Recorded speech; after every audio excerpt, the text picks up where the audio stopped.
আসসালামু আলাইকুম ভিউয়ার্স, নড়াইলের রান্নাঘরে আপনাদের সবাইকে সাদর আমন্ত্রণ।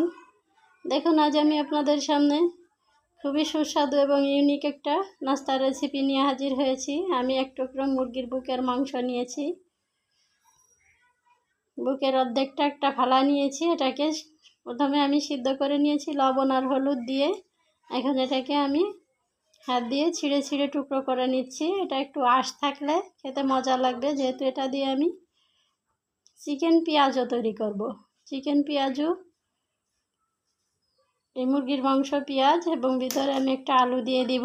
আগে মাংসটাকে আমি সুন্দর করে এভাবে ছাড়িয়ে নিয়েছি, ছোট ছোট করে নিয়েছি হাত দিয়ে। এটা আপনারা চাইলে কাঁটা চামচ দিয়েও করতে পারেন। দেখুন, আমার মাংসটা ছোট ছোট করে ছিঁড়ে নেওয়া হয়ে গিয়েছে। এখন এর ভিতরে আমি দিয়ে দিব মাঝারি সাইজের একটা আলু গ্রেট করে নিয়ে, আপনারা চাইলে এটা বটি দিয়েও কুচিয়ে নিতে পারেন। আর দিয়ে দিব আমি 1 কাপ পেঁয়াজ, যেহেতু এটা চিকেন পেঁয়াজও বানাবো, তো পেঁয়াজের পরিমাণটা একটু বেশি দিতে হবে। 1 টেবিল চামচ আদা জিরা বাটা, 1 টেবিল চামচ জিরা বাটা, রসুন বাটা। আর এখানে শুকনো মশলা আমি গরম মশলা এবং স্বাদমতো লবণ, লাল মরিচের গুঁড়া এবং হলুদ, মরিচ আপনারা যেমন খাবেন, আর 1 প্যাকেট ম্যাগি মশলা দিয়ে দিচ্ছি, ম্যাগি স্বাদে মশলা।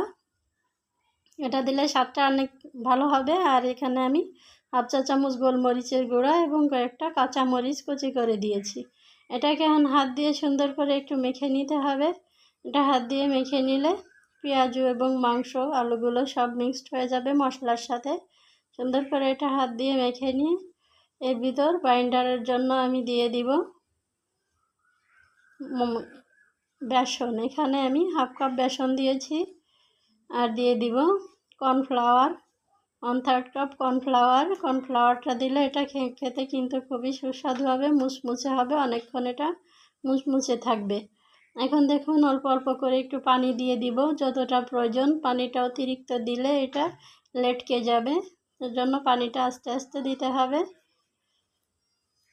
বন্ধুরা, এটা কিন্তু খুবই সুস্বাদু একটা নাস্তা। এটা যারা খাননি এখনও বানিয়ে খেয়ে দেখুন, এটা অনেক মজার হয়ে থাকে। বাচ্চাদের টিফিনে দিতে পারেন, বিকালের নাস্তা হিসেবে খেতে পারেন। দেখুন, এটাকে আমি সুন্দরভাবে তৈরি করে নিয়েছি। এখন এটা আমি এই যে পেঁয়াজু আকারে চুলায় একটা প্যান বসিয়ে দিয়েছি। আমি প্যানের মধ্যে দিয়ে দিচ্ছি। প্যানটার চুলাটা একটু লোতে রাখতে হবে, তা না হলে বেশি হাই হিটে দিলে এটার এক পিঠ পুড়ে যাবে। এটা লো হিটে দিয়ে উল্টে পাল্টে সুন্দর করে ভেজে নিতে হবে। আমি আগে সবগুলো দিয়ে নিচ্ছি। বন্ধুরা, যারা নতুন আছেন, প্লিজ আমার ভিডিওটি নতুন দেখছেন তারা একটা সাবস্ক্রাইব করে দিবেন, লাইক শেয়ার কমেন্ট করে দিবেন, যাতে আমার পরবর্তী সমস্ত নতুন নতুন ভিডিওর আপডেট আপনাদের কাছে পৌঁছে যায়। এখন দেখুন, এভাবে এটাকে উল্টে পাল্টে দিতে হবে। উল্টে পাল্টে দিয়ে দুদিকটা সমানভাবে ভেজে নিতে হবে।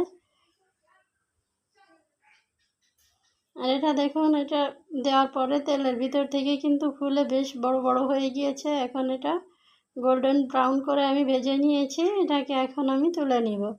এটা কিন্তু খুবই ক্রিস্পি হয়েছে আর খেতে দারুণ সুস্বাদু। এ ধরনের নাস্তা বানালে বাচ্চা বয়স্ক সবারই কিন্তু খুবই পছন্দ হবে। বিকালে চায়ের আড্ডায় খুবই মজে যাবে। ভিউয়ার্স, আমার ভিডিওটি ভালো লাগলে অবশ্যই একটা সাবস্ক্রাইব করে দিবেন। এখন দেখুন, আমি বাকি যেগুলো আছে এগুলো দিয়ে দিব। সেম একইভাবে এগুলো আমি ফ্রাই করে নিব। ভিউয়ার্স, দেখুন, আমার চিকেন পেঁয়াজগুলো ফ্রাই করে নেওয়া হয়ে গিয়েছে। এগুলোকে আমি নামিয়ে নিয়ে এসেছি। এটা দারুণ ক্রিস্পি হয়েছে, খেতেও কিন্তু খুবই সুস্বাদু হয়েছে। বন্ধুরা, যারা খাননি একবার তৈরি করে খেয়ে দেখুন, এটা খুবই সুস্বাদু এবং মজাদার হয়ে থাকে। এটা সস, বিট লবণ, সালাদ আপনারা যেটা দিয়ে ইচ্ছে খেতে পারেন। আজ এ পর্যন্তই। সবাই ভালো থাকবেন, আমার জন্য দোয়া করবেন, আমার পাশে থাকবেন। আল্লাহ হাফেজ।